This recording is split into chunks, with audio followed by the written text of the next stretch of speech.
ओम श्री सद्गुरुदेव भगवान की जय। गुरुर्ब्रह्मा गुरुर्विष्णु गुरुर्देवो महेश्वर गुरुर्साक्षात् परम ब्रह्म तस्मै श्री गुरुवे नमः। ओम श्री सद्गुरुदेव भगवान की जय। आज का प्रश्न है भाग्य। भाग्य क्या है और कैसे बनता है, और भाग्य हमारे भाग्य में कुछ नहीं लिखा है तो कैसे कुछ लिख सकता है।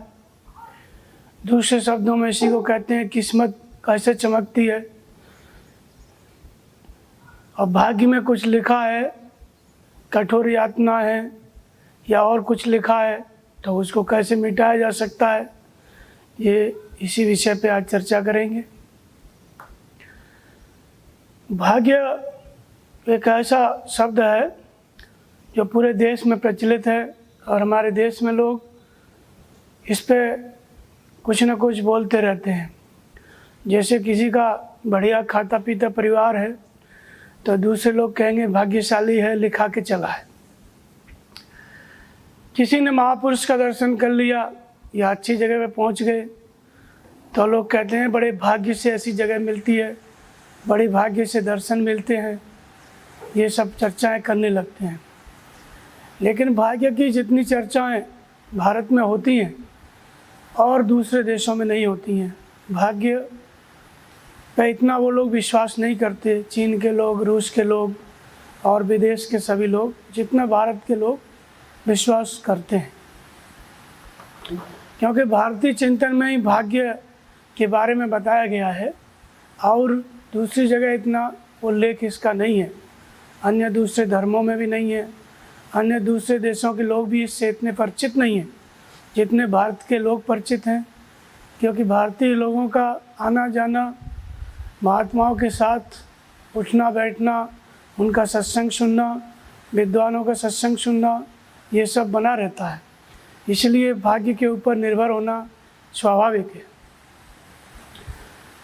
और बहुत से लोग ऐसा कहते हैं कि भाग्य में लिखा होगा तो मिलेगा, नहीं लिखा होगा तो नहीं मिलेगा। ये भी एक प्रकार की प्रश्न है। लेकिन शास्त्रों के अनुसार, रामायण है, गीता है, इसके अनुसार भाग्य को बनाया जा सकता है। भाग्य में कुछ लिखा है तो उसको काटा जा सकता है, कुछ होनी अनहोनी उसको मिटाया जा सकता है। अब कुछ नहीं लिखा है तो उसमें लिखा जा सकता है। ऐसा भारतीय शास्त्रों का निष्कर्ष है, मनीषियों का निष्कर्ष है। सबसे पहले हम देखेंगे गीता में भगवान कृष्ण कहते हैं कि अर्जुन, क्षणभंगुर इस मनुष्य शरीर को पाकर मेरा भजन कर। दुर्लभ है लेकिन क्षणभंगुर है। आज हैं तो कल का विश्वास नहीं है कि जिंदे रहेंगे कि नहीं रहेंगे। इस मनुष्य शरीर को, दुर्लभ मनुष्य शरीर को, जो कि देवताओं के लिए भी दुर्लभ है, उसको पा करके तू मेरा भजन कर। और भजन करने का अधिकार किसको है? तो भगवान कृष्ण ने ऐसा कुछ भी नहीं कहा कि भाग्यशाली भजन करेगा या कोई विशेष व्यक्ति ही भजन करेगा, सदाचारी ही भजन करेगा। उन्होंने जो अंतिम व्यक्ति खड़ा हुआ है अंतिम पंक्ति में समाज में, उसके लिए भी दरवाजे खोले। यपि चेत सुदुराचारो भजते माम अनन्यभाग साधुरेव समन्तज्ञ सम्यक देवसुतोष।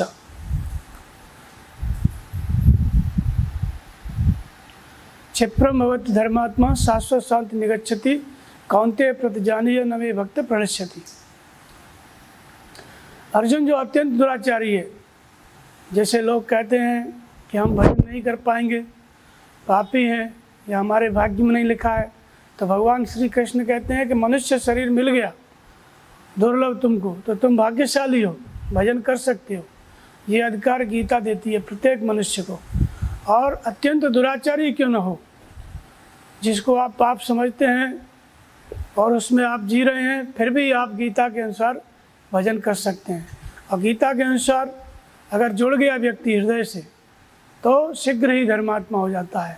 क्यों? क्योंकि जो परम सत्य है गीता का, उस परम सत्य को किसी न किसी अनुपात में उसने साधा है, आचरण किया, इसलिए धर्मात्मा है। और अधिक आचरण करने लग गया, साधना करने लग गया, तो शाश्वत शांति को प्राप्त कर लेता है। तो इसलिए मनुष्य हो गए गीता के अनुसार तो आप भाग्यशाली हैं। और कर्म प्रधान विश्व रच राखा, जो जस करे सो तस फल चाखा। कर्म सबसे प्रधान है, इसी ने विश्व की रचना की है। भाग्य भी क्या होता है? आज का कर्म कल का भाग्य होगा। जो कर्म हम अतीत में कर चुके हैं वो हमारा आज का भाग्य है, वो हमारा हिस्सा है। भाग्य को आप ऐसे समझ सकते हैं जैसे आप देखते हैं समाज में, परिवार में जब बंटवारा होता है तो किसी को 2 लड़के हैं तो कहेगा ये तेरे भाग का है, ये तेरे भाग का है। उसने जो कुछ कमाया बाप ने उसको 2 भागों में बांट दिया। तो कहने का मतलब ये है कि हमारे जो हिस्से का चीज़ है वो हमारा भाग होता है। तो हिस्से का चीज़ क्या होता है? जिसको हम करते हैं, जो कुछ हम कमाते हैं वो हमारा हिस्सा होता है। तो ऐसे ही हम अतीत में जो कुछ हम कर्म किए हैं, अब कर्म 2 प्रकार के होते हैं और 2 प्रकार की प्रेरणा होती है जिससे हम कर्म करते हैं, और वही शुभ और अशुभ कर्म हमारा भाग्य बनाते हैं। तो शुभ कर्म करते हैं हम तो विवेक, वैराग्य, सम, दम, तेज, प्रज्ञा ये कारण होते हैं। जब विवेक काम कर रहा है तो सत्य के लिए हम कर्म करेंगे, साधना करेंगे, भजन करेंगे, सत्कर्म करेंगे, विवेक वैराग्य से संयुक्त होंगे तो। और काम, क्रोध, राग, द्वेष से संयुक्त होंगे तो अशुभ कर्म करेंगे, संसार की तरफ प्रवृत्ति देने वाला कर्म करेंगे जो हमें बार बार संसार में जन्म देगा। तो ये 2 तरह के कर्म होते हैं, शुभ और अशुभ। इन्हीं से संसार की रचना होती है। संसार में हम इन्हीं से पैदा होते हैं। शुभ कर्म करेंगे, अशुभ कर्म करेंगे, इन्हीं के परिणाम को भोगने के लिए हमको जन्म लेना पड़ता है, शुभ अशुभ परिणाम। तो इसलिए ये 2 प्रकार के शुभ अशुभ कर्म होते हैं और इसलिए 2 प्रकार का भाग्य होता है। अशुभ कर्म करते हैं तो दुर्भाग्य बनता है, शुभ कर्म करते हैं तो सौभाग्य बनता है, भाग्य बनता है। उसी को कहते हैं लोग संस्कारी है, प्रारब्ध में लिखा के आया है। ऐसी बहुत सी बातें भारत में बताते हैं। तो ये संस्कारी, प्रारब्ध में लिखा के आना, ये भाग्य, ये बनता कैसे है? इसके लिए गीता में स्पष्ट बताया गया, नियत कर्म, चाहे आपके भाग्य में शुभ है चाहे अशुभ है, इन दोनों से ऊपर आप कैसे उठेंगे? तो उसको कहा गया नियत कर्म। इसकी 4 विशेषताएं बताई कि अर्जुन इस कर्म को करके तू कर्मों के बंधन से मुक्त हो जाएगा। और इसमें आरंभ का नाश नहीं है। यदि गीतोक्त समझ लिया, विधि गीतोक्त कर्म को हमने समझ लिया, साधना समझ ली और आरंभ कर दिया, 10 मिनट भी रोज का अभ्यास शुरू कर दिया, तो उसका कभी नाश नहीं होता है। और जो आरंभ किया है वो कहाँ पे ले जाता है? तो कहते हैं कि अनेक जन्म संसिद्धि तत्व याति परम गति। वो नियत कर्म आपको परम गति को प्राप्त करा देगा। जन्म मृत्यु के मान भय से उद्धार करने वाला होता है और सीमित फल रूपी दोष नहीं है और इसमें निश्चित क्रिया एक ही है। 4-5 विशेषताएं बताई। तो ये जो नियत कर्म की विशेषताएं बताई, इस नियत कर्म के द्वारा हम शुभ और अशुभ सभी कर्मों से ऊपर उठ सकते हैं। भाग्य और दुर्भाग्य, यदि हमारे भाग्य में कुछ अच्छा लिखा है, भोग लिखा है, प्रारब्ध के अनुसार शुभ भोग लिखा है कुछ भी, उसको भी हम इस नियत कर्म से काट सकते हैं। और अशुभ लिखा है वो तो कटता ही है, दुर्भाग्य तो कटता ही है, लेकिन जो शुभ है वो भी कट जाता है। जो भोग है प्रारब्ध का वो भी ये नियत कर्म काट देता है। तो इसलिए गीता के अनुसार जो भाग्य बनता है और भाग्य के लिखे को मिटाया जा सकता है, दुर्भाग्य को भी काटा जा सकता है। उसका उपाय क्या है? गीतोक्त कर्म, नियत कर्म। उसको बताते हैं कि यज्ञार्थात् कर्मणो अन्यत्र लोकोयम कर्म बंधन तदर्थम कर्म कौन्तेय मुक्त संगो समाचर। यज्ञ की प्रक्रिया ही कर्म है, इसके अतिरिक्त जो कुछ भी किया जाता है वो इसी लोक का बंधन है। तो यज्ञ की प्रक्रिया के अलावा जो कुछ भी हम करते हैं वो कौन सा कर्म है? बंधनकारी कर्म है। इसलिए संग दोष से मुक्त होकर के तो यज्ञ का आचरण कर। अब यज्ञ क्या है जिसको हम करें तो ये गीतोक्त कर्म हो जाए। तो यज्ञ को बताया 13-14 प्रकार का। सबसे पहला, एक परमात्मा में श्रद्धा को स्थिर करना। परमात्मा कहाँ रहता है? तो ईश्वर सर्वभूतानां हृदय से जुन तिष्ठति ब्राह्म्यान् सर्वभूतानि यंत्रारूढ़ माया। हृदय स्थित ईश्वर में श्रद्धा को स्थिर करना है। भगवान कहते हैं कि ईश्वर संपूर्ण प्राणियों के हृदय में रहता है। तो हम शरण किसकी जाएं? तो कहते हैं तमेव शरणं गच्छ सर्वभावेन भारत। संपूर्ण श्रद्धा को स्थिर करके तो हृदय स्थित ईश्वर की शरण में जा। हमको मिलेगा क्या? तो कहते हैं तत्पदार्थ परम शांति। हमको उस हृदय स्थित ईश्वर की कृपा से परम शांति मिलेगी। हम बाहर जो कुछ भी कर्म करते हैं शांति के लिए करते हैं, तो शांति का स्रोत क्या है? हृदय स्थित ईश्वर। इस हृदय स्थित ईश्वर को प्राप्त करने के लिए ये नियत कर्म का आचरण है। हमको करना कैसे है रोज? तो कहते हैं सर्वद्वाराण संयम्य मनोहृदय निरुद्य च मूर्धन्य धाय आत्मन प्राणामास्तित्व योग धारणा। संपूर्ण इंद्रियों को संयमित करके मस्तिष्क में योग की विधि को धारण करके और फिर क्या करना है? अमित्येकाक्षरम ब्रह्म व्याहरण मामन स्मरण। ओम का जप कर और मेरा स्मरण कर। दो बात बताई। तो ओम का मतलब क्या होता है? ओम माने हुआ परमात्मा, अहम माने आप स्वयं। परमात्मा वो जिसका निवास आप सबके अंदर है, चाहे आप हिंदू हैं, चाहे मुसलमान हैं, चाहे ईसाई हैं, चाहे किसी भी जाति के हैं, चाहे आप स्त्री हैं, चाहे पुरुष हैं।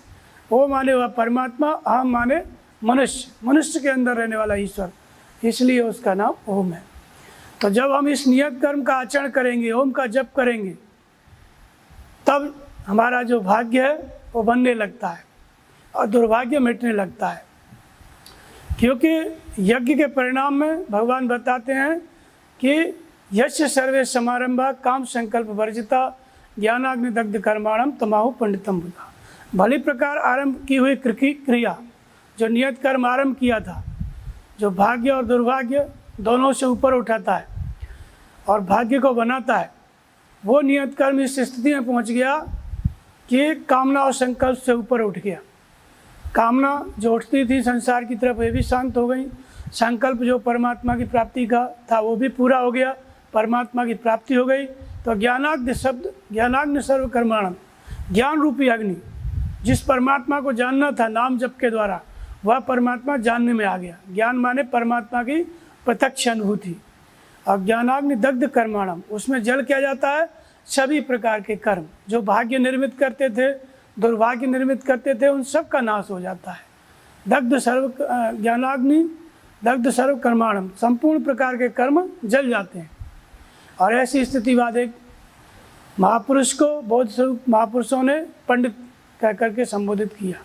तो पंडित कौन है? जिसने परमात्मा को जान लिया है, जिसने ज्ञान की अग्नि में संपूर्ण शुभ और अशुभ कर्मों को भस्म कर दिया है। ये महापुरुष क्या है? भाग्य और दुर्भाग्य सबसे ऊपर उठ जाता है। तो ये सबसे ऊपर उठने की प्रक्रिया क्या है? गीतोक्त नियत कर्म।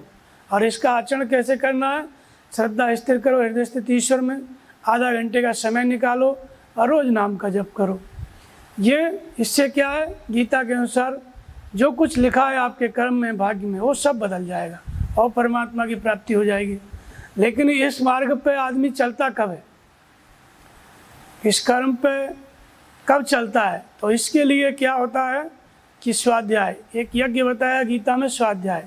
जब हम अपने को पढ़ने लगते हैं, अपना अध्ययन करने लगते हैं, तब हमारा भाग्य खुलता है। अपना अध्ययन करने लगते हैं, अपने पे विचार करने लगते हैं कि हमने क्या खोया, क्या पाया, ये जीवन किस लिए है, हम किस लिए संसार में आए। जब अपने ऊपर व्यक्ति विचार करने लगता है, तब इस तरह की प्रक्रिया शुरू होती है। तब महापुरुष मिलते हैं, तब गीतोक्त साधना वहाँ तक व्यक्ति पहुँच सकता है। इसी को स्वाध्याय यज्ञ कहा गया। तो इसी तरह से ये गीता में इसको उपाय बताया कि किस तरह से हम भाग्य को बना सकते हैं, और भाग्य में कुछ लिखा है तो उससे ऊपर उठ सकते हैं, दुर्भाग्य को भी काट सकते हैं। नियत कर्म। तो इस स्वाध्याय के द्वारा व्यक्ति आगे बढ़ता है, स्वयं का अध्ययन करने लगता है, तब वो विचार करने लगता है अपने जीवन में, तब उसका फिर भाग्य बदलने लगता है। तो ये इस तरह का एक दृष्टांत मिलता है। जैसे महात्मा बुद्ध थे, महात्मा बुद्ध भजन कर रहे थे, गंगा किनारे सारनाथ में। अब तो वहाँ शहर हो गया है, पहले जंगल था, साल का जंगल था, तो वहीं अपना भजन कर रहे थे पीपल के पेड़ के नीचे, और पैदल चलते थे, नंगे पैर रहते थे। पहले ज्योतिषी जो होते थे अपना पढ़ाई करते थे, काशी में बहुत बड़ा विद्यालय था, सभी प्रकार की विद्याएं होती हैं, ज्योतिष विद्या, नक्षत्र विद्या, भूत विद्या, निरुक्त विद्या, वेद, उपनिषद, ये सब तरह का अध्ययन गुरुकुलों में पहले हुआ करता था। तो वो ज्योतिष विद्या का अध्ययन करके और फिर अपना गंगा किनारे अपने घर की तरफ जा रहा था। हाथ में सभी किताबें थीं, पुस्तकें थीं, और जब चला जा रहा था तो गंगा के रेता में भगवान बुद्ध का पैर पड़ा हुआ था। तो पैर जब पड़ा था तो पूरी रेखाएं उसको दिखाई दी, पैर को देखा तो उसमें सारी रेखाएं पैरों की दिखी। और इसके बाद तब उसने अपनी किताबों से मिलाया, जो ज्योतिष का अध्ययन किया था, उसने किताब खोल के देखा तो उसमें निकला कि ये जो महापुरुष हैं इस समय नंगे पैर हैं, इनको अभी की स्थिति में चक्रवर्ती सम्राट होना चाहिए। जब इतना उसने देखा तो उसके मन में विचार आया कि जब चक्रवर्ती सम्राट होना चाहिए तो ये नंगे पैर क्यों घूम रहे हैं, और ताज़ा है चरण चिन्ह, अभी जा कर के देखना चाहिए। और फिर उसने सोच लिया था कि सब ज्योतिष व्यर्थ है और मैं अब कोई और दूसरा काम देखूंगा, इससे पहले मिल लूँ। थोड़ा दूरी पे गया तो महात्मा बुद्ध ध्यान में बैठे थे, पद्म आसन थे। तो पद्म आसन से जब बैठे थे तो पैर की रेखाएं भी दिख रही थी और हाथ की रेखाएं भी दिख रही थी। और जब जा कर के पहले तो खड़े रहे, फिर उनको हाथ से पकड़ के जगाया, और जगा करके फिर पूछा कि आप ये बताएं कि आप कौन हैं। जो ज्योतिष मैंने पढ़ा है उसके अनुसार आपको चक्रवर्ती सम्राट होना चाहिए, लेकिन चक्रवर्ती सम्राट होने के बाद आप एक सन्यासी के रूप में भिक्षा पे अपना जीवन यापन कर रहे हैं, सन्यासी का जीवन व्यतीत कर रहे हैं। लगता है ये जो पढ़ाई हमने की ज्योतिष की सब व्यर्थ है। तो महात्मा बुद्ध ने उनको आश्वासन दिया, समझाया कि नहीं विप्र, तुम्हारा जो ज्योतिष है वो अपनी जगह पे सही है। जो बात ज्योतिष में लिखी है वो ज्योतिषियों ने आकर के मेरे जन्म के समय कही थी मेरे पिता से कि या तो ये चक्रवर्ती सम्राट होगा और या सन्यासी होगा। तो चक्रवर्ती सम्राट होना मेरे संस्कार में लिखा था और वो व्यवस्था हो चली थी, वो ऐसी परिस्थिति आ गई थी। लेकिन महात्मा बुद्ध ने कहा कि हमने अध्ययन किया, अपने जीवन पे विचार किया कि संसार दुखी है और इस दुख का कोई उपाय है कि ऐसे ही खाओ पियो मर जाओ दुखी होकर के, यही केवल जीवन है, इसके आगे भी कोई जीवन है। हमने विचार किया और फिर हम तपस्या में लगे, साधना में लगे, और उस कुसंस्कार को मैंने काट दिया। उनके प्रारब्ध में, उनके भाग्य में तो लिखा था चक्रवर्ती सम्राट होना, लेकिन महात्मा बुद्ध ने कहा कि मैंने उस कुसंस्कार को काट दिया। सामान्य व्यक्ति के लिए जो भाग्य होता है चक्रवर्ती सम्राट होना, आज की स्थिति में किसी बड़े पद पर जाना, लोग कहते हैं भाग्य की बात है, भाग्यशाली पहुंचता है। तो वो जो संसार के लिए भाग्य होता है वही एक सन्यासी के लिए दुर्भाग्य हो जाता है, और उसको उनको तपस्या करके बदलना पड़ता है। अगर वो सही होता तो महात्मा बुद्ध चक्रवर्ती सम्राट होके जीवन यापन करते, लेकिन भगवान बुद्ध ने कहा ज्योतिषी से कि मैंने उस कुसंस्कार को काट दिया, तपस्या करके मैंने उस कुसंस्कार को काट दिया। तो ऐसी बात नहीं है कि भाग्य को बदला नहीं जा सकता है, बदला जा सकता है, किस्मत को चेंज किया जा सकता है। बुद्ध की किस्मत थी चक्रवर्ती सम्राट होना, लेकिन साधना किए, पहले अपना अध्ययन किए स्वयं का कि मुझे क्या होना चाहिए, संसार दुखी है, इस दुख का कोई उपाय है, निवारण है कि नहीं। तो ये जो स्वाध्याय है ये रास्ता खोलता है अपने भाग्य को निर्मित करने का और भाग्य में जो लिखा है उसको मिटाने का। तो सामान्य व्यक्ति के लिए जो भाग्य होता है, सामान्य व्यक्ति समाज में जिसको भाग्यशाली समझते हैं, सन्यासी के लिए वही दुर्भाग्य हो जाता है, उसको काट के आगे बढ़ना पड़ता है। तो इसलिए, लेकिन महात्मा बुद्ध के भाग्य में चक्रवर्ती होना आया कहाँ से? वो यही साधना किए थे, 200 जन्मों से चले आ रहे थे, भजन कर रहे थे, गीतोक्त साधना। तो ये उनके हिस्से का ये देवी संपत्ति थी, पुण्य था, भाग था, और वही भाग उन तपस्या के परिणाम में प्रकट हुआ, या तो चक्रवर्ती हो जाओ या सन्यासी हो जाओ। तो भाग्य था क्या? वो 200 जन्मों की जो उनकी तपस्या थी वो भाग्य था। लेकिन जब वो चक्रवर्ती सम्राट होने वाली बात आई तब बुद्ध ने उसका त्याग किया, उस संस्कार को काटा और फिर उस दैवी संपत्ति से, उस भाग्य से तपस्या किया, साधना किया, उसको परिवर्तित किया। तो भाग्य होता क्या है? जो पूर्व जन्म में हमने कर्म किया है, सत्कर्म किया है, गीतोक्त साधना की है, विवेक वैराग्य से संयुक्त होकर के जो नियत कर्म का आचरण किया है, वो इस जन्म का भाग्य होता है। तो इस जन्म में संत मिल जाए, सदगुरु मिल जाए तो लोग नहीं कहते हैं कि भाग्य से दर्शन होते हैं। तो कौन सा भाग्य? पिछले जन्म से चला आ रहा है, साधना करता चला आ रहा है, इसलिए उसको ये मार्ग मिला। बुद्ध को ये रास्ता मिला जो उनके भाग्य में लिखा था, चक्रवर्ती सम्राट होना, उसको त्यागा। फिर उसी भाग्य से उन्होंने क्या किया? तपस्या की। उस भाग्य से तपस्या की, साधना की और स्वरूप तक की स्थिति प्राप्त की, सत्य की प्राप्ति की। तो भाग्य में जो लिखा होता है उसको परिवर्तित किया जा सकता है, लेकिन उन्होंने स्वयं का अध्ययन किया कि मुझे क्या करना चाहिए, मैं किस लिए पैदा हुआ हूँ। जैसे संसार जी खा रहा है, क्या वैसे ही मुझे जाना चाहिए उसी रास्ते पे, प्रवृत्ति मार्ग पे? वो सब विचार किया। उनके जीवन में घटना घटी, मुर्दा को देखा, रोगी को देखा, सब कुछ देख करके फिर अध्ययन किया, फिर तपस्या के मार्ग पे चले। तो ऐसे उनका भाग्य बदला। फिर वो तपस्वी हो गए, सन्यासी हो गए, भाग्य और दुर्भाग्य दोनों से ऊपर उठ गए। तो भावे मैट सके त्रिपुरारी, जो तप करे कुमार तुम्हारी, मंत्र महामण विषय व्याल के, मैठत कठिन कुअंक फाल के। अगर आपके हाथ में कुअंक लिखे हुए हैं, दुर्भाग्य लिखा हुआ है, उनको हम मिटा सकते हैं। कैसे मिटा सकते हैं? मंत्र महामण विषय व्याल के, मंत्र का जप करना पड़ेगा। तो मंत्र का मतलब ये नहीं होता है कि कुछ भी जप लो या कोई भी कान में दे दिया उसी को जपो और भाग्य के लेख मिट जाएंगे, ऐसा नहीं है। मंत्र एक निश्चित है। भगवान कृष्ण कहते हैं कि एक निश्चित प्रक्रिया है। अविवेकियों की बुद्धि अनंत शाखाओं वाली होती है अर्जुन, अनंत क्रियाओं का विस्तार कर लेते हैं। तो क्या वे अनंत क्रियाएं भजन नहीं है? भगवान कृष्ण कहते हैं कि नहीं, अनंत क्रियाएं भजन नहीं है, भजन केवल नियत कर्म है, गीतोक्त कर्म है। तो ऐसे ही अनेक अनेक प्रकार की विधियों से आप भाग्य के लेख को नहीं मिटा सकते, बदल नहीं सकते। उसका एक निश्चित क्रम है, एक निश्चित मंत्र है, एक निश्चित साधना है। उसी को यहाँ तुलसीदास जी कहते हैं कि मंत्र महामण विषय व्याल के, मैठत कठिन कुअंक भाल के। तो भाग्य में लिखा है, विषय रूपी विष लिखा है। विषय माने समस्या, प्रॉब्लम जिसको कहते हैं, उसी को विष कहा गया है। और नाग का विष कहा गया है। नाग का मतलब ये संसार, ये जो हमारा जो चित्रवृत्ति है यही अधोमुखी है, इसी का नाम संसार है। इसमें क्या होता है? जन्म मृत्यु के चक्र में फेंकती रहती है और जन्म मृत्यु के बीच में क्या मिलता है? विष मिलता है। विष माने समस्याएं मिलती हैं, दुखी होते हैं, सुखी होते हैं, तो इसी को विष कहा गया है। लेकिन इसको मिटा कौन सकता है? मंत्र।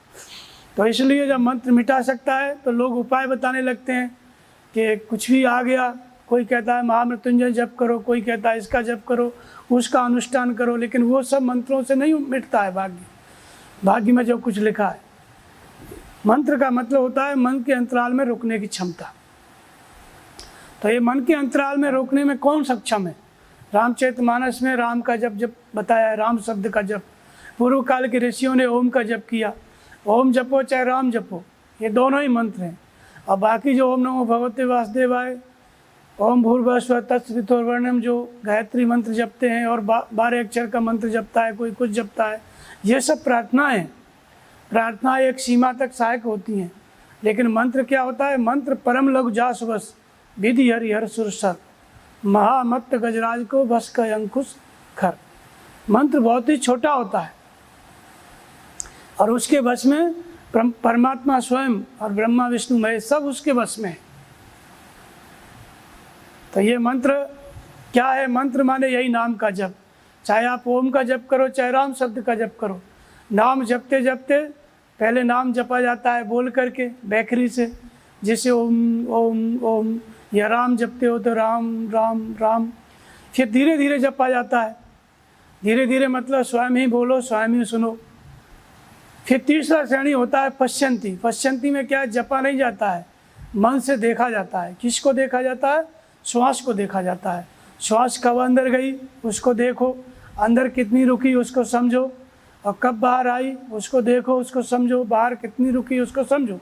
इसी श्वास के द्वारा हम संसार से जुड़े हैं, और इसी श्वास को जब हम देखने लगते हैं तो हम परमात्मा से जुड़ने लगते हैं। श्वास एक ही है, इसी से हम संसार से जुड़े हैं। लेकिन जिस दिन से आप श्वास को देखने लगोगे परमात्मा से जुड़ने लगोगे। और इसी को गीता में भगवान कृष्ण ने यज्ञ कहा है। महात्मा बुद्ध इसी को आनापान कहते हैं, श्वसन क्रिया कहते हैं। यही साधना, यही महामंत्र के जप की साधना महात्मा बुद्ध ने की। श्वसन क्रिया कहते हैं, आनापान कहते हैं, विपश्यना कहते हैं। विशेष रूप से देखना, पश्चिम माने देखना, किसको? श्वास को। तो जिस दिन से हम श्वास को देखने लगते हैं उसी दिन से ये नाम जो होता है, नाम जो छोटा सा ओम जप रहे हैं या राम जप रहे हैं, ये मंत्र की श्रेणी ले लेता है। मन को अपने अंतराल में इकट्ठा कर लेता है। जैसे संत कबीर कहते हैं कि रा और म के बीच में कबीरा रहा लुका है। कबीर इतने बड़े, लेकिन रा और म के बीच में खड़े हो गए, छुप गए। तो छुपने का मतलब क्या होता है? श्वास अंदर गई तो रा, बाहर आई तो म, ऐसे भी जपते हैं राम राम राम। कुछ लोग ऐसे भी जपते हैं राम राम राम एक साथ, कुछ लोग इसको रा और म ऐसे भी जपते हैं अलग अलग करके। तो संत कबीर के जपने का क्रम यही है कि रा और म के बीच में कबीरा रहा लुका है। तो नाम जपते जपते जब पश्यंत्र की श्रेणी आती है, जब हम श्वास को देखने लगते हैं, श्वास अंदर गई तो रा, बाहर आ गई तो म, अंदर गई तो ओम, बाहर आई तो ओम। एक ही बात है। ओम क्या है? ओमत्य का अक्षरम ब्रह्म। उस ब्रह्म का संबोधन ओम है, नाम पूरा एक भी नहीं है। ओम क्या है? जो ब्रह्म है, कण कण में व्याप्त है, उसका संबोधन है, उसकी स्मृति दिलाता है, परमात्मा को याद कराता है। राम क्या है? राम ब्रह्म व्यापक जग जाना, राम ही उस ब्रह्म का संबोधन है। तो ये दोनों नाम मंत्र हैं, लेकिन ये मंत्र की श्रेणी में कब आते हैं? जब जीव से जपो, धीरे धीरे जपो, जब श्वास में ये मन इनको जपने लगता है। मन से जब श्वास को हम देखने लगते हैं तो मन रुकने लगता है। श्वास को देखेगा, श्वास मन से ही देखी जाती है, मन की दृष्टि से, जिसको हम सूरत कहते हैं। तो मन की दृष्टि से श्वास को देखा जाता है। तो जब श्वास अंदर गई तो ओम, बाहर आई तो ओम, या राम जपते हो तो राम, बाहर आई तो राम, ऐसे इसको देखने लग गया मन। तब यही मन जो है श्वास के अंतराल में रुकने लगता है और मन को सुनने लगता है। ओम के जप को, नाम के जप को सुनने लगता है। जब नाम को सुनने लगता है तो यही नाम क्या है? मंत्र हो जाता है। मन को अपने अंतराल में रोक लेता है, पकड़ लेता है, इसलिए मंत्र हो जाता है। जब ऐसी स्थिति आ जाती है तो भाग्य में जो लिखा है, जिसको कहा गया कि भावी मैट सके त्रिपुरारी, जो तप करे कुमार तुम्हारी, इसी को तप कहा गया। तप माने मन से इंद्रियों को लक्ष्य के अनुरूप तपाना। लक्ष्य क्या है? नाम का जप। मन से इंद्रियां समेट करके नाम में कब लगती हैं? जब पश्यंती श्रेणी से नाम जपने में आ जाता है।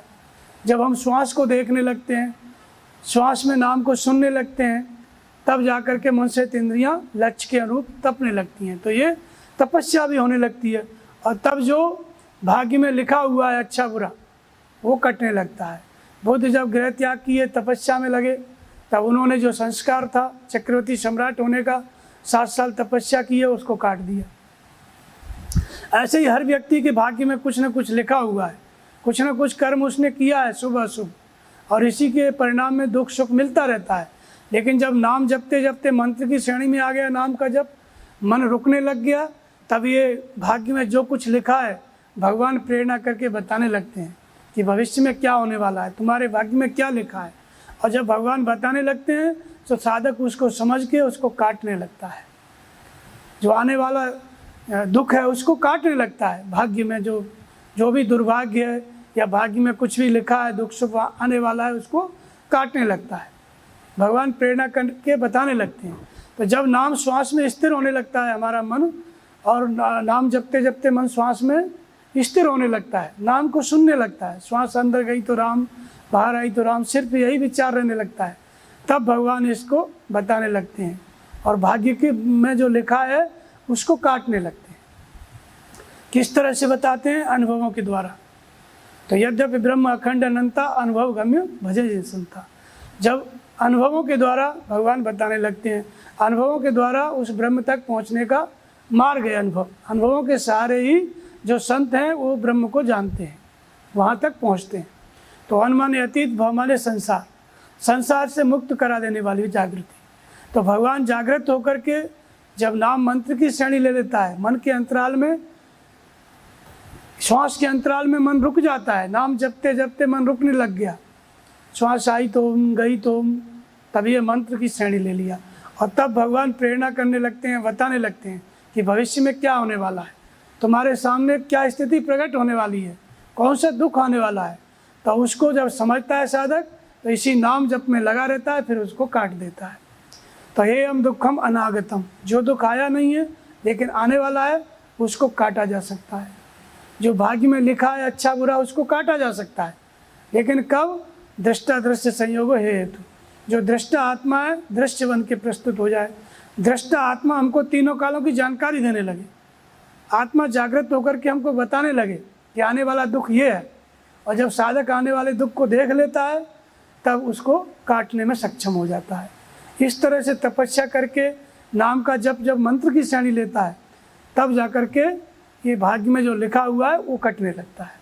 तो इसलिए भाव्यु मैट सके त्रिपुरारी, जो तप करे कुमार तुम्हारी। इस तरह से इसको काटा जा सकता है। और यही स्थिति एक और दृष्टांत आता है केवट का।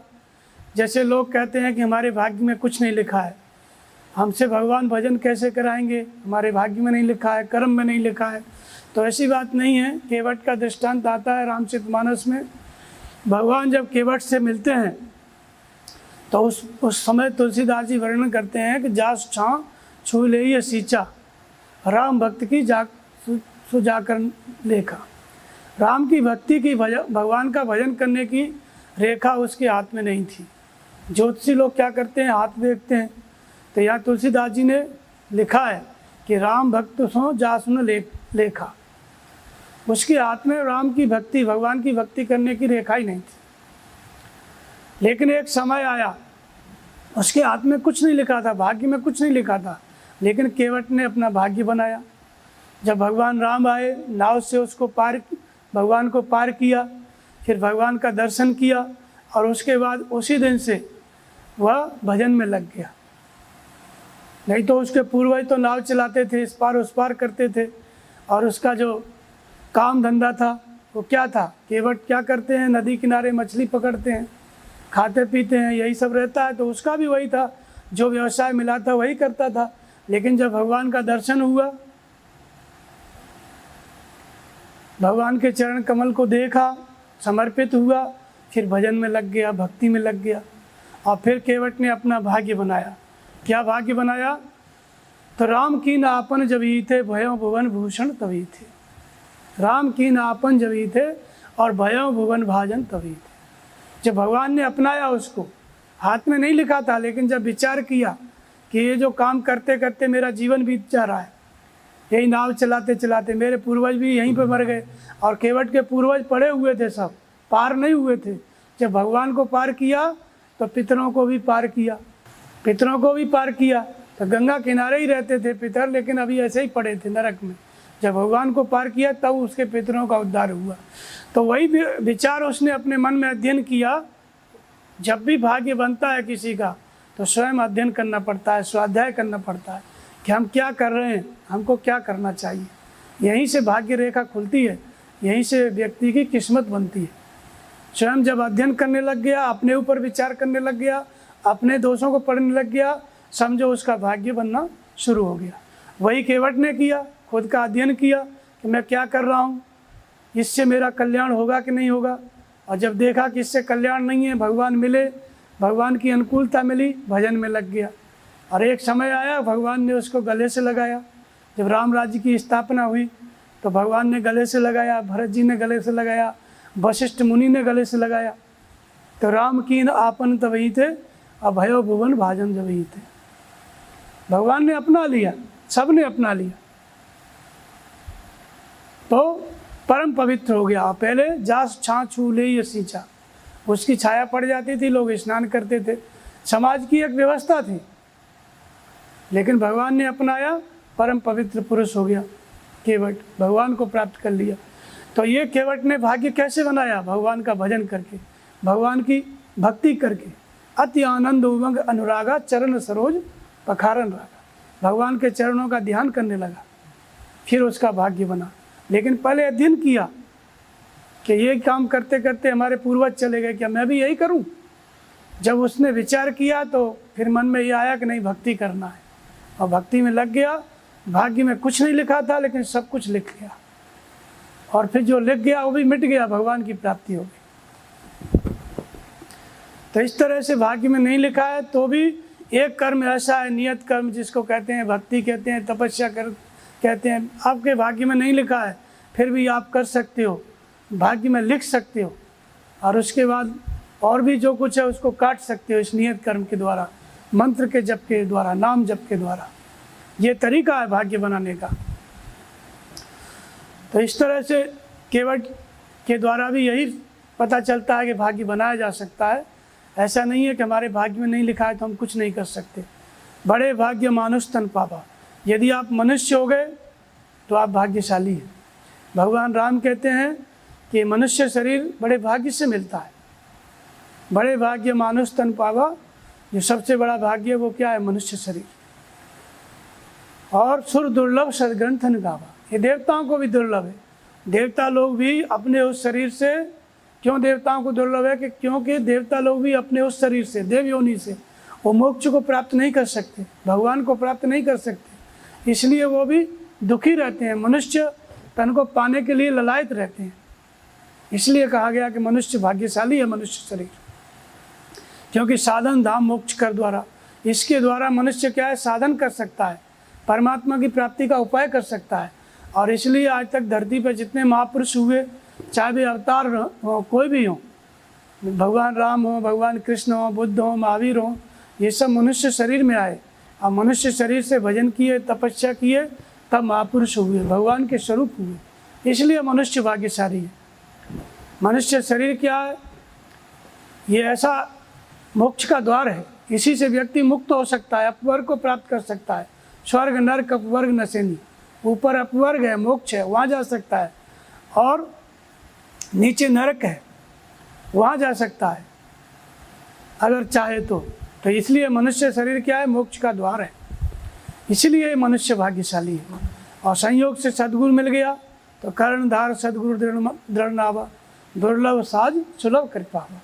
सद्गुरु मिल गए तो और भाग्य और बड़ा हो गया। जो दुर्लभ है संसार में वो सुलभ हो गया, क्योंकि सद्गुरु मिल जाते हैं तो भजन की विधि जागृत हो जाती है, साधना जागृत हो जाती है, भगवान खुद प्रकट हो जाते हैं, जन्म ले लेते हैं, जागृत हो जाते हैं सद्गुरु के द्वारा। फिर कहते हैं ऐसी स्थिति मिल गई, जो न तरे भव सागर नर समाज अस पाए, शोकृत निंदक मंदमति आत्मा हन गत जाए। ऐसी स्थिति भी मिल गई कि मनुष्य शरीर भी मिला, सद्गुरु भी मिल गए, साधना की जागृति भी हो गई, फिर भी वो भवसागर से पार नहीं हो जाता, तो वो अपनी आत्मा का हत्यारा है। सो परत्र दुख पावे, सिर धुन धुन पछताए, और काले कर्म ईश्वरे मिथ्या दोष लगाए। फिर उसका जो दोष लगाना है काल को कि समय अनुकूल नहीं है, कर्म को कि भाग्य में नहीं लिखा है, और ईश्वर को कि भगवान हमसे कराते ही नहीं है।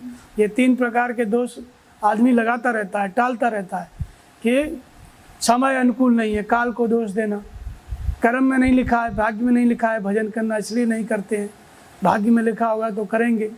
और फिर कहते हैं भगवान हमसे कराते ही नहीं। लेकिन नहीं, यहाँ भगवान राम खुद कहते हैं कि यदि आप मनुष्य हो गए तो सारा दोष आपका ही है। मनुष्य हो गए तो भाग्य है, अपना भाग्य आप बदल सकते हो, कर्म बना सकते हो, कर्म के द्वारा, नियत कर्म के द्वारा, साधना के द्वारा, भक्ति के द्वारा अपना भाग्य बना सकते हो, अगर भाग्य में नहीं लिखा है तो। मनुष्य का मतलब है भाग्यशाली होना। और सबसे बड़ा भाग्यशाली और कौन होता है इस दुनिया में? तो कहते हैं कि श्री गुरु पद नख मणगण ज्योति, स्मृत दिव्य दृष्टि होती, और बड़े भाग्य और आवे जातु जासु। वो भाग्यशाली है इस संसार में जिसके हृदय में सदगुरु के चरण आ गए, ध्यान करने के लिए सदगुरु की पहचान हो गई और चरणों का ध्यान करने लग गया। वो व्यक्ति संसार में भाग्यशाली है, बड़े भाग्य और आवे जासु, वो भाग्यशाली है। और बड़भागी अंगद हनुमाना, चरण कमल चापत बीनाना। अंगद और हनुमान क्या थे? बड़े भाग्यशाली थे, भगवान के चरणों की सेवा करते थे। सुन जननी सोई सुत बड़ भागी, और जो पितुमात चरण अनुरागी, वो भी भाग्यशाली है जो अपने माता पिता का चरणों का अनुरागी है। तो भाग्य को बदलने के लिए स्वयं का अध्ययन करना है, और समाज में घर में रहते हो तो अपने माता पिता की सेवा करो, अपना भी अध्ययन करो, और जो भजन की विधि है उसको जानने के लिए प्रयास करो, अध्ययन करो कि सत्य क्या है, असत्य क्या है, क्या मैं इसीलिए पैदा हुआ हूँ जो कुछ कर रहा हूँ, या इससे आगे कुछ है। जितने लोगों ने भाग्य को बदला, कर्म को काटा, चाहे बुद्ध हों चाहे केवट हों, सब ने अपना विचार किया अपनी स्थिति पे कि हमारी क्या स्थिति है, हम क्या कर सकते हैं, हम किस लिए पैदा हुए हैं। और जब विचार किया, अध्ययन किया, तो उनको वो मार्ग मिल गया जिससे भाग्य में लिखे कुअंक को काट सकता है और नया भाग्य बना सकता है, दुर्भाग्य को मिटा सकता है। ऐसी साधना उन सबको मिली, और फिर वो भाग्य बनाए और दुर्भाग्य को मिटाए और परमात्मा की प्राप्ति की।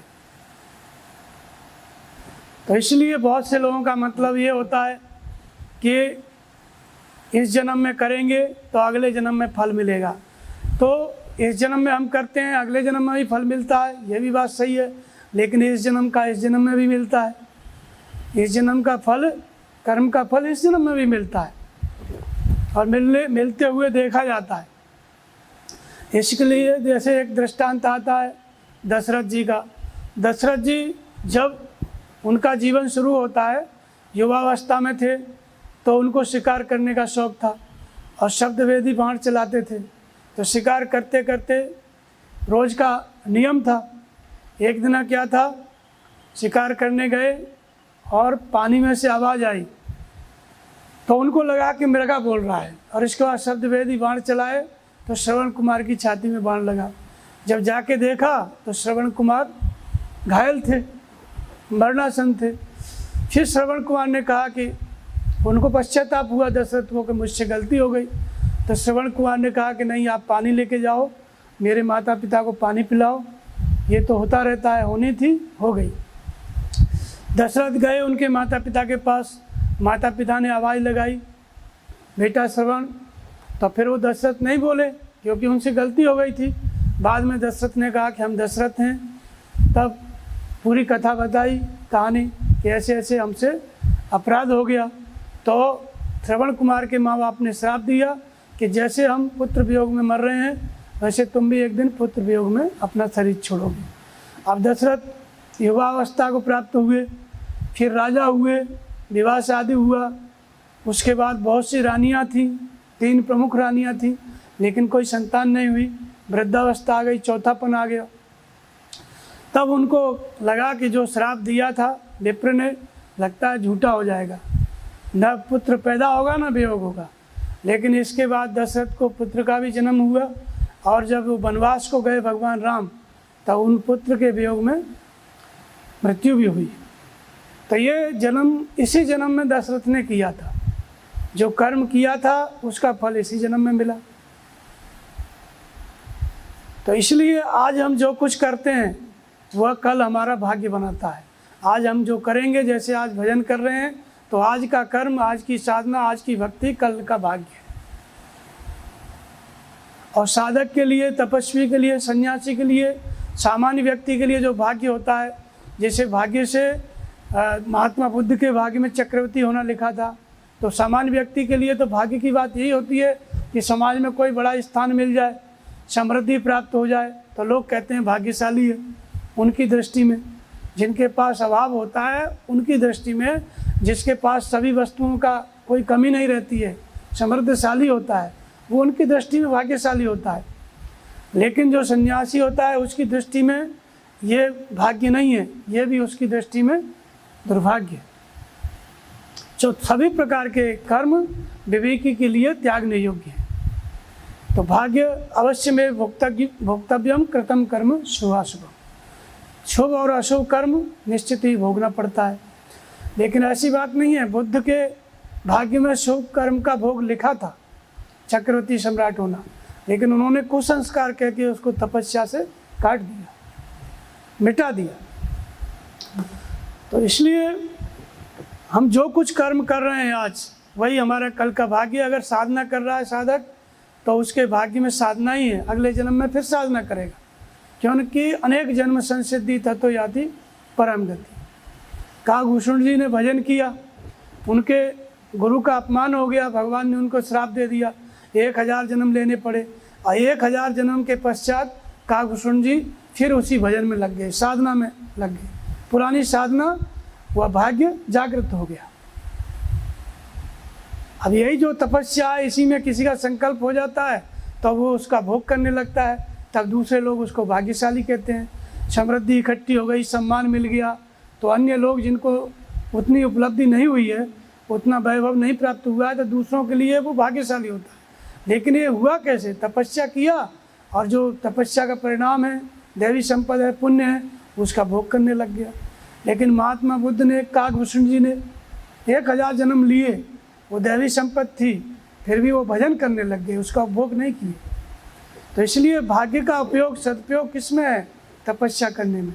और भाग्य में कुछ भी शुभ जो कर्म है उसका परिणाम हमने मांग लिया, कामना हो गई, फिर उसका उपभोग हमको मिल गया, तो वो क्या है? वो एक प्रकार का सन्यासी के लिए दुर्भाग्य है। दूसरे लोग उसको भले ही भाग्यशाली कहें, लेकिन ये महात्मा के लिए भाग्यशाली की स्थिति नहीं है। तो इसलिए उसको बदला जा सकता है, और महात्मा लोग उसको बदलते हैं। तो जो शुभ और अशुभ कर्म का फल आता है जीवन में, साधु के जीवन में आता है, तो शुभ कर्म का भी जो फल आता है भोग, उसको भी काटना पड़ता है। अशुभ कर्म का जो फल है उसको तो काटना ही पड़ता है, लेकिन शुभ कर्म का फल भी जो आता है, कामना के अनुसार कोई व्यवस्था मिल गई, उसको भी काट के आगे बढ़ना पड़ता है। व्युत्थान सिद्धियाँ, महर्षि पातंजलि कहते हैं कि योग के उत्थान काल में, व्युत्थान काल में सिद्धियाँ प्रकट होती हैं, लेकिन वो उन सबको भी त्यागना चाहिए। वो भी उतनी बड़ी बाधाएं जितने काम क्रोध लोग। तो इसलिए सबसे बड़ा भाग्यशाली वही होता है, तपस्वी होता है। तपस्या के परिणाम में फिर कुछ संकल्प कर लिया तो वो समय देता है, तब समाज में उसकी प्रतिष्ठा होती है, तो लोग उसको भाग्यशाली बोलते हैं। तो भाग्य को निर्मित किया जाता है किसके द्वारा? बड़े भाग्य पाइए सत्संग, सत्संग के द्वारा। सत्संग कहो, संतों का दर्शन कहो, नियत कर्म कहो, मंत्र का जप कहो, ये सब एक ही बात है। सत्संग का मतलब होता है संत की संगत, सत्य की संगत। पहले संत मिलेंगे, सद्गुरु मिलेंगे, और उसके बाद फिर वो कुछ बताएंगे, फिर हम साधना करेंगे, साधना बताएंगे। सत्य की संगत, जो भीतर आत्मा है, परमात्मा है, उसकी संगत करेंगे, ध्यान करेंगे, नाम जपेंगे, तो फिर भाग्य बढ़ता जाएगा, भाग्य बनता जाएगा, और कुभाग्य लिखा है वो मिटता जाएगा। तो इसलिए भाग्य बनाने का उपाय क्या होता है? साधना। गीता के अनुसार नियत कर्म, इसी को भक्ति कहा गया है, भजन कहा गया है, इसी को मंत्र का जप कहा गया है, नाम का जप कहा गया है। इसी के द्वारा भाग्य बनाया जाता है, और भाग्य में जो कुअंक लिखे हुए हैं, दुर्भाग्य लिखा हुआ है, उसको काटा जा सकता है। जब आप नाम जपने लगेंगे, ध्यान करने लगेंगे, चित्त जब शांत होने लगेगा, तो जो दुर्भाग्य लिखा हुआ है उसको भगवान बताएंगे कि आने वाला दुर्भाग्य क्या है, दुख क्या है, और साधक उसको काट सकता है। जैसे एक महात्मा थे, एक महात्मा अपना विचरण करते हुए जा रहे थे, और उनको जो है अनायास 6 लोगों ने घेर लिया। अब फिर वो कहने लगे, महात्मा ने कहा कि भाई क्यों, मुझको क्या बात है? बोले हम आपकी हत्या करेंगे। तो महात्मा ने सोचा जो कुछ हमारे पास है सब ले लो, हत्या क्यों करना चाहते हो? तो उन्होंने कहा कि नहीं, हम मारेंगे आपको। तो महात्मा ने कहा कि भाई ऐसा है, तुमको मारना है मार लेना, थोड़ा मैं भजन में बैठ जाता हूँ, फिर आपको, वो गला काटना चाहते थे, आपको जो करना है कर लेना। महात्मा जी भजन में बैठे और भगवान से पूछे कि भगवान हम बचपन से ही भजन करते चले आ रहे हैं, फिर ये बात क्या, ये लोग क्यों हत्या करना चाहते हैं? तो भगवान ने उनको बताया कि पिछले जन्म में तुमने इन 6 को मारा था, और वो बदला है, यदि ये तुमको मार देंगे तो बदला पूरा हो जाएगा, नहीं तो जन्म लेना पड़ेगा। तो जब भगवान ने बता दिया तो महात्मा जी ध्यान में से जब निकले, उठे, तो उनसे बोले बड़ी प्रसन्नता से कि अब तुम लोग मार सकते हो, मैं भजन में बैठा हुआ हूँ, ध्यान में बैठ जाता हूँ, ध्यानस्थ हो जाता हूँ, तुम लोग गला काटो। तब वो लोग 6 डाकू बोले कि अब आपको क्या हो गया, अभी तो तैयार नहीं थे आप। तब फिर उन्होंने बताया कि भाई मेरा बदला है, तुमको मैंने किसी जन्म में 6 को मारा था, आज वो बदला लेने की घड़ी आ गई है, तुमको भी अपना बदला लेना है। तो अगर तुम मार दोगे तो तुम्हारा बदला पूरा हो जाएगा, मेरी मुक्ति हो जाएगी। तो 6 लोग फिर भक्त हो गए महात्मा के। फिर उन्होंने महात्मा जी की हत्या नहीं की, वो भी उनके भक्त हो गए और साधना समझ के साधना करने लगे। तो इस तरह से भगवान भाग्य में जो लिखा हुआ है उसको बताते जाते हैं और उसको काटते जाते हैं। तो भाव्यु मैट सके त्रिपुरारी, और जो तप करे कुमार तुम्हारी। तपस्या से जो भाग्य में लिखा है, कुअंक लिखे हैं, दुर्भाग्य लिखा है, उसको मिटाया जा सकता है। उसको ही नहीं, जो सौभाग्य भी लिखा है, आपके पुण्य के फल का भोग, कोई कामना का फल आपको भोगने में आ रहा है, कोई समृद्धि मिलने वाली है, कोई ऊंचा स्थान मिलने वाला है, वो भी लिखा है, तो उसको भी आप तपस्या से काट सकते हो। तो इसलिए भगवान कृष्ण कहते हैं कि इस नियत कर्म के द्वारा तू कर्मों के बंधन को काटेगा, कर्मों के बंधन को काटेगा, स्वर्ग और रिद्धि सिद्धि से भी ऊपर उठ जाएगा। स्वर्ग और रिद्धि सिद्धि में भी नहीं अटक पाएगा, इनसे भी ये कर्म, आप नियत कर्म तुमको आगे बढ़ाएगा, सीमित फल नहीं देता है। ये शुभ अशुभ सभी प्रकार के कर्मों के परिणाम को नियत कर्म, गीतोक्त साधना के द्वारा काटा जाता है। तभी तो व्यक्ति जन्म मृत्यु से मुक्त हो पाता है, इस नियत कर्म के द्वारा। तो इसलिए तपस्या कहो, नियत कर्म कहो, साधना कहो, मंत्र कहो, भक्ति कहो, सबका मतलब एक ही है। इसी के द्वारा भाग्य को बनाया जा सकता है और इसी के द्वारा भाग्य में जो कुछ लिखा है उसको काटा जा सकता है। बोलिए श्री सद्गुरुदेव भगवान की जय।